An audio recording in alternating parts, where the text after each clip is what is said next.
just to revisit the last win, it was just great to see our players. Not only did they again come back to win a game where they were down, where we were down, probably not favored, down in the game early, had to keep playing hard, had to fight and come back. This one just seemed so much even more difficult than the last one under the circumstances, but everybody had to do their part. We knew everybody had to contribute. Everybody had to do their part for us to win this game. And so at first look, statistically, it looks like, boy, they did everything they did to win. But when you look at the details of the game, I think we found ways to win the game in every way possible. They were the top team in turnovers, kind of in getting turnovers. They had 20 they've caused this year. We won the turnover battle. We felt like special teams, we couldn't just break even. We had to win the special teams battle. Not only did we block a punt that went for 7 points, but we also kicked a 54-yard field goal that was critical because that was the difference in the ball game. And again, we chose to give up the win in the third to have it in the fourth, and it would not have gone through in the wind because it hit the upright when it went through. And so your turnover battle and your kicking game battle. Their team had run for over 200 yards in 15 of their last 17 games. They're the number one rushing team in our conference, and we held them for under 200 yards. Our quarterback, Chandler, he has just a good, solid day. There was nothing spectacular in his stats, but he was still over 50%, over 200 yards of passing, putting all those things together to win our first road game in 3 years against a team that had won 4 out of its last 5 ball games. And I think in a lot of ways they're playing as good as anybody in the conference right now. I looked at all those factors and the way our players came back to win the game, and it was just a credit to them. And overall, I think we played the kind of game you have to play to win a game like that. Coach, you've been doing this for a long time, but with this team, the last couple of weeks especially, do you sense some proverbial wave of things really gelling together at the right time in this game? Well, we're not blowing people out. We're not now a dominant football team. We're still growing. Obviously the last 2 weeks it's paid off in that we come back and win ball games, and 2 weeks before we were winning at halftime and couldn't hold on.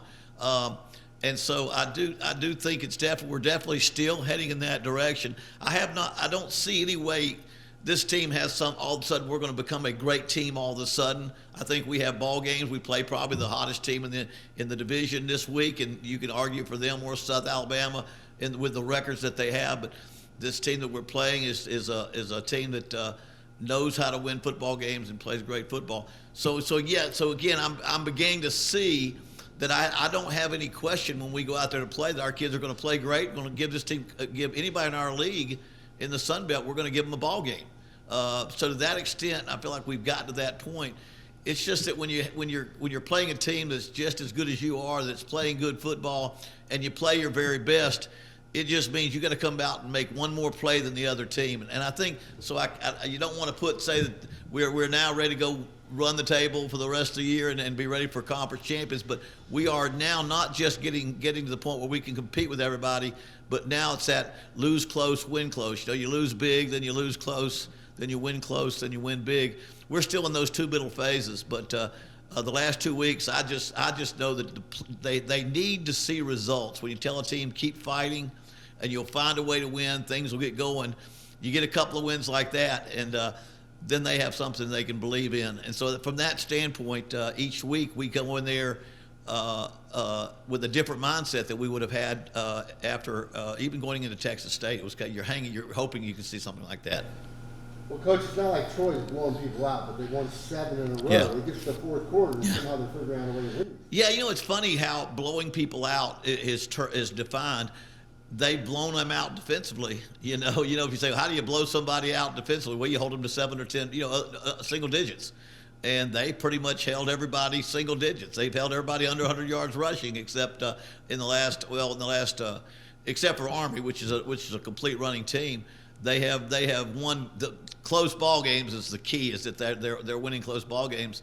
But defensively, they've dominated their opponents. You look at the Gulf South schedule and even the Group of Five with Western Kentucky. They running attack. If you're not an App State, or someone that like Army that runs the ball a lot, you're not going to run the football against them. And so they are what they're doing is they're playing championship defense. If they're not number one in the conference, they're pretty dang close. I know they're playing championship defense. I'm talking Sun Belt champion defense. And most any coach will tell you, and at least I will, that if I had one area where I could just know that I was good and I'd live with it, it would be championship defense. Because some days your quarterback's not throwing strikes; he's missing the corners. Or the ball bounces funny. But defensively, when you play that way, that's what gives you a chance to win every week.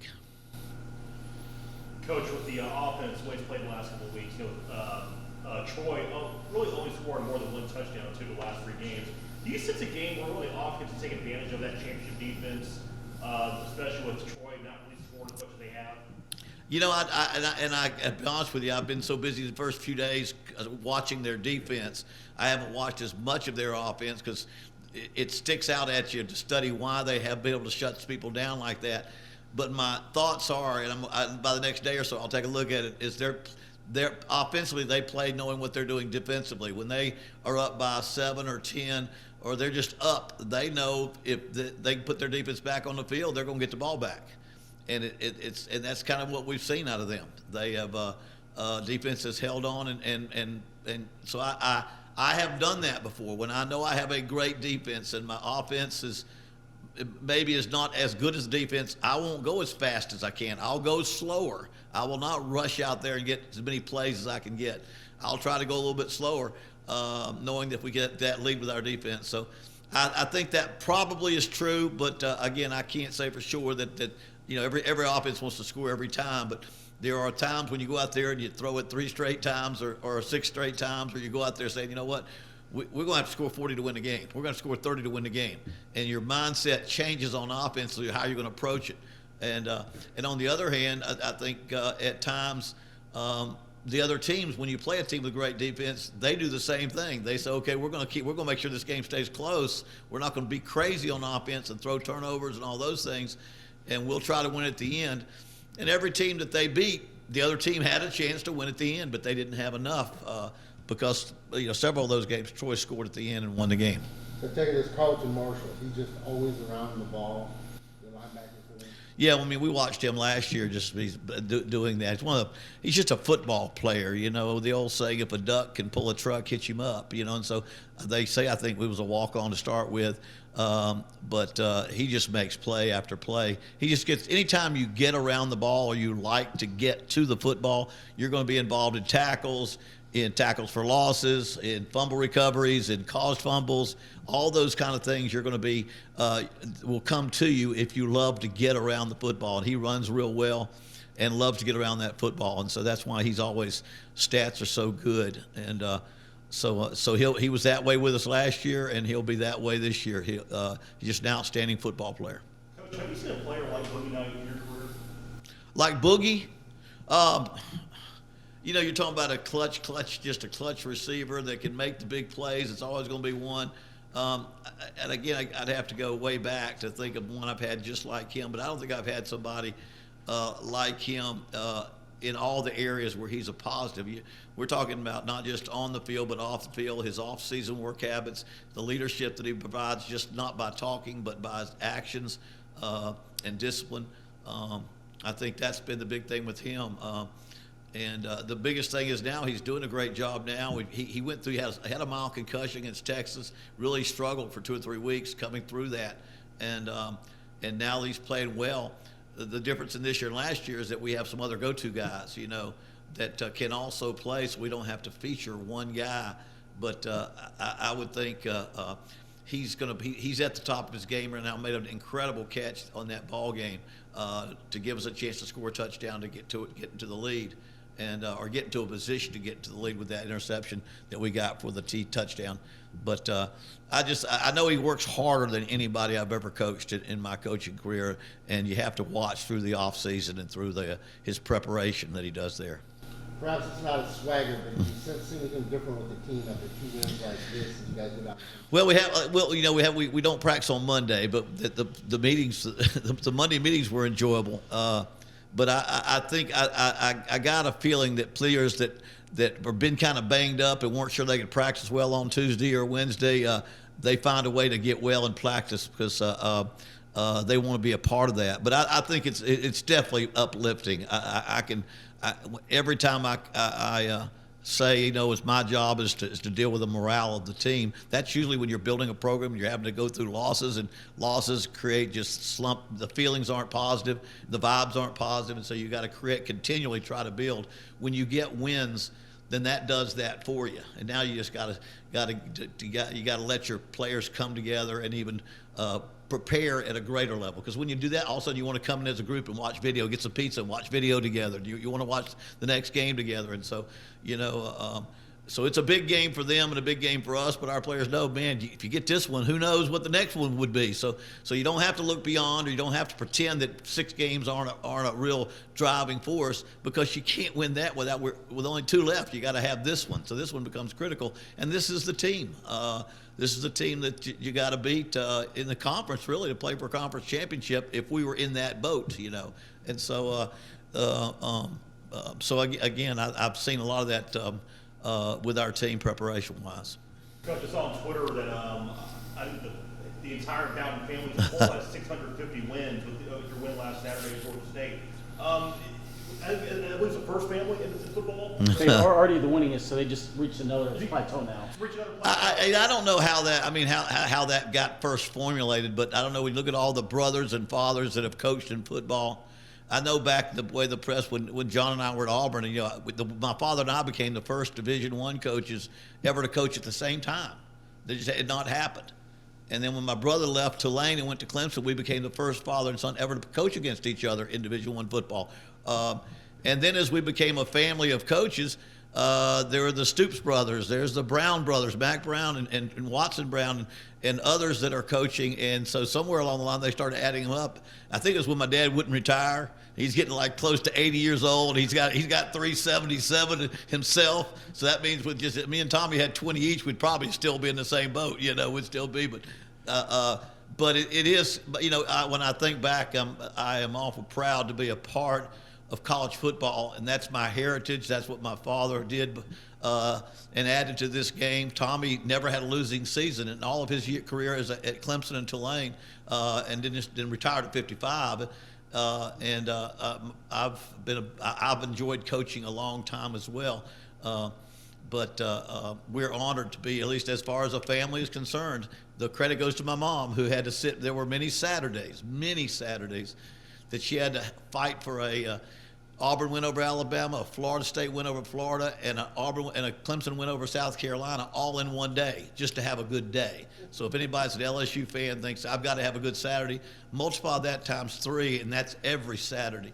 And in fact, when I talk to her now, she still kind of lives in that world. She just turned 90, but every time I talk to her, well, your job's okay, and your job's on the line. It's okay, because that's what she remembers. I mean, she does. She thinks of football as being, is your job on the line? Are you okay? And I said, Mom, listen. I'm 66 years old. I'm going to be. I feel great. I love it here. We're building a program, and we're going to play as well as we can. But a lot of that credit goes to her. And I will also say it. I don't live in the past, but I don't know if there's a greater decade than the decade of the 90s when, in 1993, I went undefeated and was named the National Coach of the Year. In 98, my brother Tommy at Tulane went undefeated, was named National Coach of the Year. In 99, my dad was undefeated and won the national championship, was named National Coach of the Year, all in one decade. So somewhere that must have started. But again, right now it doesn't help you too much beating Troy, and we've got to do that on our merits. And in fact, 2 weeks in a row, I've made 2 of the most critical calls our team. So what has been my contribution? I called timeout to ice the kicker at Texas State. And then last week, going into the second half, the wind was blowing, and I asked Caleb which way he wanted to kick. And we together decided that we would take the wind at our face in the third to have it in our backs in the fourth. So I got to make half of a decision the next game. So I've been a very significant part of the last 2 wins in making one big call the last 2 games. Coach, talk about Quay Drake's performance. He's the Yeah. first non-offensive player to score 2 touchdowns for ULM since 2013. Yeah. Well, I mean, first of all, it's very hard to score 2 touchdowns from a defensive side of the ball, and like he did. And one of them was from special teams, and one of them was on defense. But Quay Drake has been an outstanding player for us. That Zach Woodard, because he's such a good linebacker, quite often gets all the credit. I say all the credit, not from us coaches. He gets all the publicity because he's always a little bit more tackles, and Quay will line up on one side or the other side, whereas Zach will line up in the middle mostly. He gets a shot at both sides. But Quay has been a very, very steady player for us. He's got the analytics, the size, and the speed, because he's about 6'3", I would think, and 220 pounds, 25 pounds, and can run. And so he's around the ball a lot. And because of that, he put himself in a position to make us successful with it. But he's been a great team player. He's got more football to play at ULM after this year. But we wouldn't have a W notched on our belt without his performance on Saturday. That's for sure. I'll say this about walk-ons, and I tell our players, we talked about what else helps your team to be motivated. Well, we had 2 walk-ons in that game. We had Nick Torres block the punt. I mean, he just head first through the wedge. You can't jump over it, so he just went between it and got a hand on the punt to block the punt.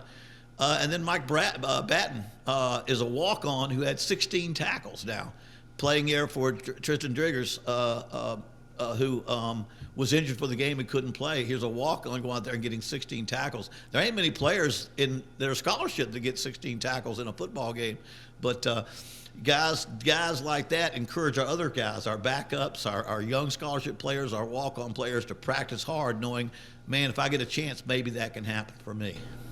Coach, you mentioned Callum Sutherland in his career-long 54-yard field goal. The other thing, though, maybe gets lost a little bit, he had 7 kickoffs in the game, 4 touchbacks. The other 3 were all fair caught. Right. So he's been a weapon in terms of field position as well. Yeah, Caleb, I mean, he kicked 3 field goals. We just don't even think of the other 2 because they weren't over 50 yards. And so he made the other 2 field goals. We haven't kicked as many field goals as some people kick, but he has been exceptionally accurate. He makes big kicks. It keeps us from having to cover a kickoff by kicking into the end zone quite a bit or so close or so high they fair catch the football. They had no return Saturday, and except for that was a punt. They had a punt return on a pooch into the goal line.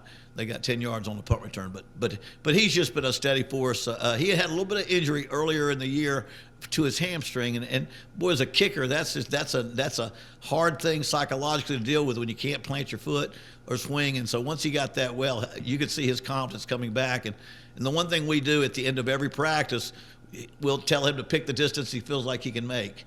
And we can watch and see what he thinks he can make. And the interesting thing was last Thursday, he missed 2 at about 53. And I said, I usually don't do it anyway. He said, let me do another one. And he missed it twice. And so we started to go line up and just say, shake hands and sit for that post-game meeting. He gets back. He gets lined up real again one more time while we're all getting in line and puts it through the hoop at 53 yards. And I noticed that had happened because I know, and that's about his distance he wants to know now. With wind blowing, we might pick more, but he always wants to prepare himself for the game. And I, as I told him after the game or to the team, it's good to have you back with all that confidence. And I said, no, that all that cockiness and confidence, because you got a little bit of both, and that's what you got to have to be a kicker.